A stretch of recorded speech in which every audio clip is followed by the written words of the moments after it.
There are a lot of different titles out there given to many different people and many different things for many different reasons. But today I'm going to tell you about a different kind of title, Title IX. Throughout history, we've seen women fight for equal rights.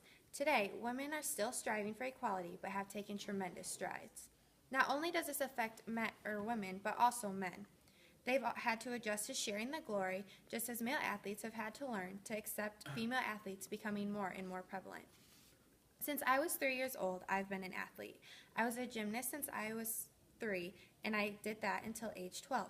I then pursued other athletic interests such as volleyball, basketball, and track. I still participate in these activities today, and I couldn't imagine my life without them. Without Title IX being implemented, I would never have had the opportunities. Therefore, I take a strong interest in this topic and would like to share a little bit about it with you. Female athletes were in the dark until 1972. They faced little opportunity, support, and recognition.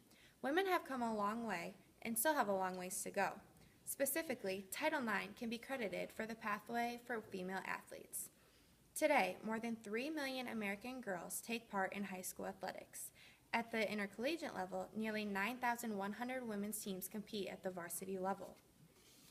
Today, I will be sharing with you just how Title IX has ensured gender equality in activities, how it has opened vast opportunities for female athletes, and sparked an interest for female athletics. What Title IX was specifically designed to do is create gender equality in school programs, whether this be education, athletics, or other extracurricular activities. In Tage-Sigu researcher, Women in Sports, he shows that Title IX states, "No person in the United States shall, on the basis of sex, be denied the benefits of, or be subjected to discrimination, or be excluded from participation under any educational program assisted by the federal state." Although this law was implemented in honor of both education and extracurriculars, it flourished more in athletics.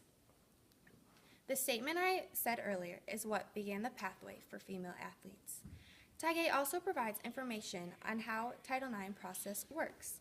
Entire men's and women's teams are to be compared, not just one man's team and one women's team.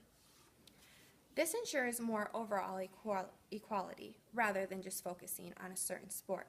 For example, here I have a basketball. Most can agree that basketball is both a man and woman's sport.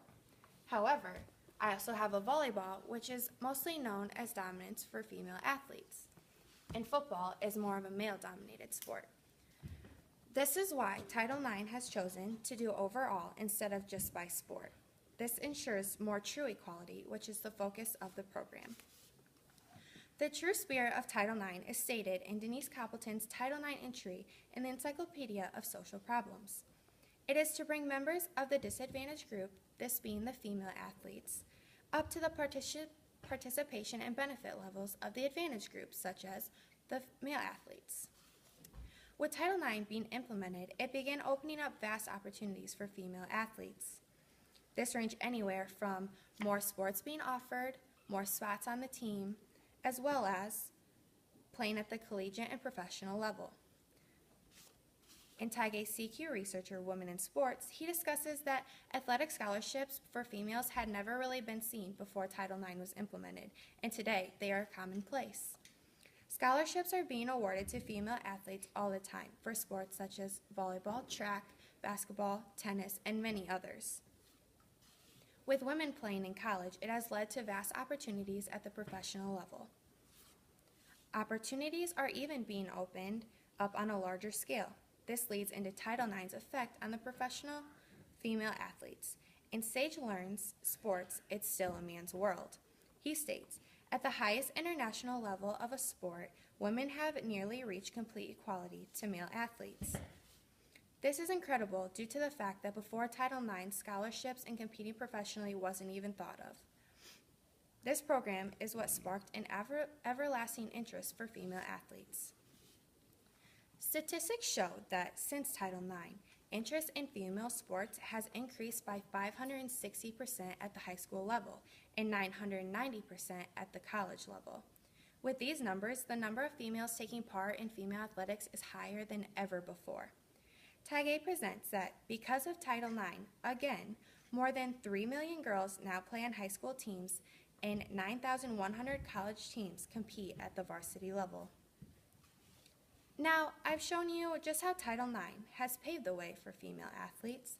Now, we can see the positive effects it has in bringing female athletes out of the dark. We've seen how Title IX has ensured gender equality, opened vast opportunities, and has sparked a greater interest in female athletics. Think about the present or someone in the past, a great female athlete that you've known. I'm sure this person had a great passion for their sport, whether it was yourself, a friend, or your sister. Without Title IX, this would have never been possible, and these female athletes would have never gotten the chance.